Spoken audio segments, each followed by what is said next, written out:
আসসালামু আলাইকুম। পবিত্র মাহে রমজানের শুভেচ্ছা জানিয়ে আমি আজকের পর্বটি শুরু করছি।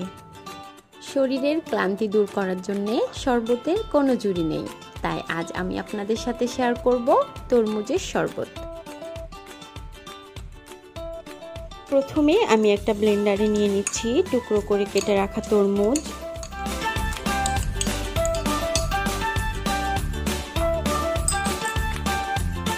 তারপর আমি দিয়ে দিচ্ছি একটা কাঁচামরিচ কুচি, এটা স্বাদের জন্য দিয়েছি, আপনারা চাইলে স্কিপ করতে পারেন। আর দিয়ে দিচ্ছি স্বাদ মতো লবণ,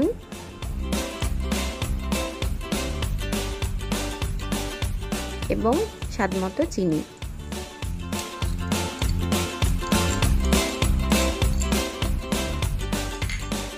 এখন আমি দিয়ে দিচ্ছি কিছু পুদিনা পাতা।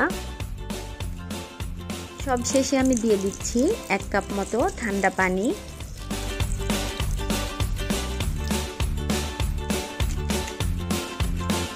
এখন আমি তরমুজগুলোকে খুব ভালোভাবে ব্লেন্ড করে নিচ্ছি।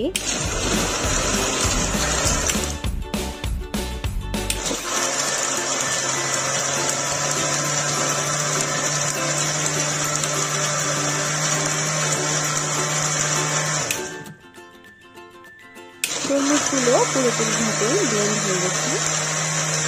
এখন পরিবেশনের জন্য একটা গ্লাসে নিয়ে নিচ্ছি কুচি করে কাটা তরমুজ, আইস কিউব, আর স্বাদ বাড়ানোর জন্য দিয়ে দিচ্ছি একটু বিট লবণ।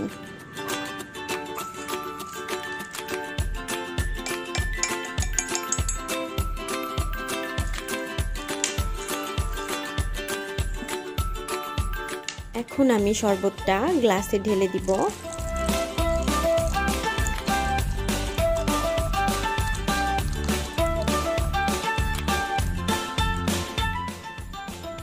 আগে থেকে কেটে রাখা লেবু স্লাইস আর পুদিনা পাতা দিয়ে পরিবেশন করছি ঠান্ডা ঠান্ডা তরমুজের শরবত।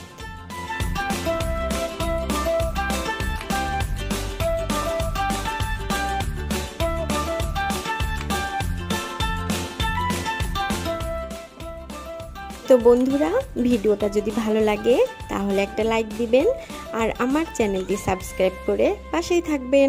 খোদা হাফেজ।